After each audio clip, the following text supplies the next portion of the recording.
For today's video guys ay magpapalit tayo ng karburador. Yan. Ito yung bago. Yan. Ang tatak niya ay Mikuni Corporation. Hindi ko alam kung ito'y ganun din. Ito yung nakakabit pa doon sa atin. Yan guys, ito nasira yung pinakang goma niya dito. Umangat na. So bumili na rin tayo ng bago dahil luma na naman to. Nag-overflow na yung gasolina niya. So papalitan natin. So paano nga ba magpalit ng karburador ng Kawasaki Barako? Yan guys. Ito, papalit natin dito. So guys, ang una natin gagawin, tatanggalin natin muna ito yung pinakang drainage niya. Ito. Matigas na rin. Tsaka yung guma niya doon na diretso sa tangke. Tatanggalin rin natin. Tapos itong pinakang sa may throttle cable. Throttle cable niya. Tatanggalin rin natin. Tapos itong tornilyo dito, luluogan natin yan para mabuksan natin, makuha natin pa ganun. So ayun guys, nahugot na natin yan. Tinanggal natin yung sa may gasolina, sa drainage. At ito yan. Ito yung gamit ko dito. Ito yung hose ng kotse. Ito yung ginamit ko dito sa lagay na to para matibay. Hindi na to yung original na nakalagay dito.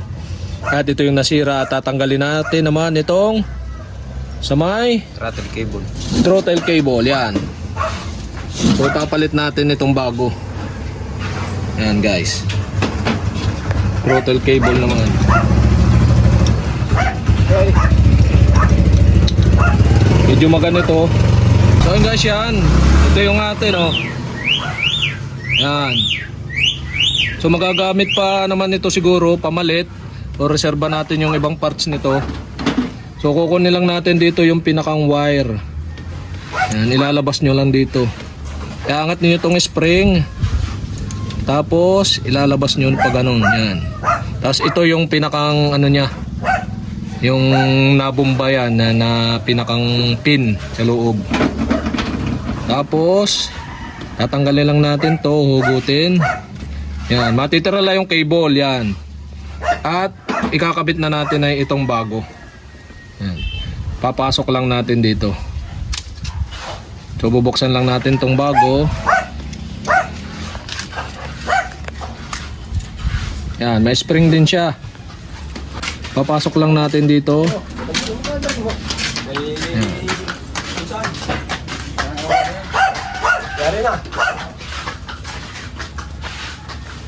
Pagkapasok niyan, kunin natin to. So baka malaglag yung mga spring. Pasok nyo lang yung pinakang spring nya. Batakan nyo lang. Tapos meron dito yung pin nya. Guys, ito yung pinakang pin nya. Yan. Nakaset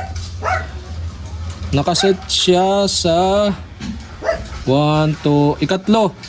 So parang nakaka-tres siya sa gitna. Pwede mo pang ibaba ng ano. Yan, kung kita nyo maliit ay. Yan, doon sa ikatlo. Tapos nakalagay ito. Ito yan. So itong manipis na to, yung pinakang pantay at medyo may pa-carb. So lagay nyo lang to.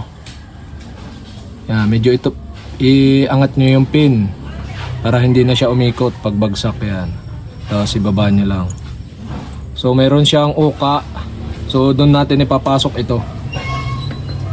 Yan. Pasok natin yung pinakang ano niya, spring.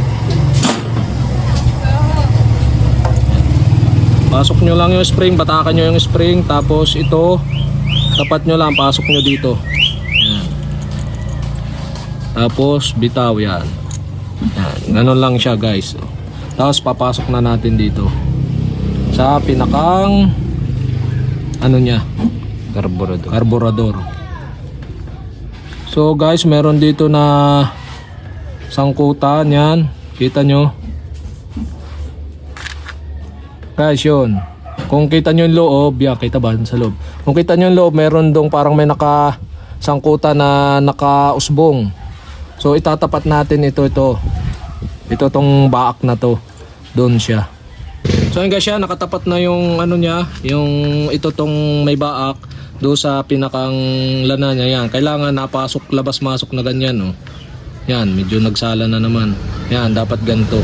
Yan, tapos pasok na natin. Dapat ganun luag. So pihit lang natin clockwise para mag-lock.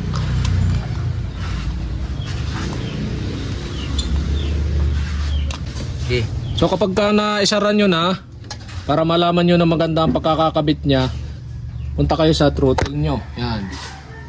Pag pinihit nyo, yan guys, kinig nyo yung lagitik. Oh. Yan, kita nyo yung loob yan. Pakita ko yung loob sa inyo. Yan, dapat nakaganon yung loob niya. Oh. Ibig sabihin nun, smooth yung ating pagkakalagay. Tama. So guys, dito nyo ilalagay yung galing sa gasolina. Tatanggalin nyo lang itong takip na to. Dito nyo isusuot. So kakabit muna natin yung pinakang ano niya dito, tapos dito. Yan. Yeah. Yan guys, yan, kinabitan na natin ng bagong clam. Yan, magkano ito bili mo? 25. Yan, 25 pesos lang naman yung gantong clam. Dahil yung ating clam na ginamit, so loose thread na, mas maganda bilhin nyo yung ganto, yan. Yung hindi na loose thread. O kaya mo yung ganto negative. Pag ganto loose thread din, ay ang hirap mabaklas. O yan, o. So, higpitan na natin. So yun guys, yan, plug and play lang. Okay na ang ating pagpapalit ng karburador ng ating Kawasaki Barako.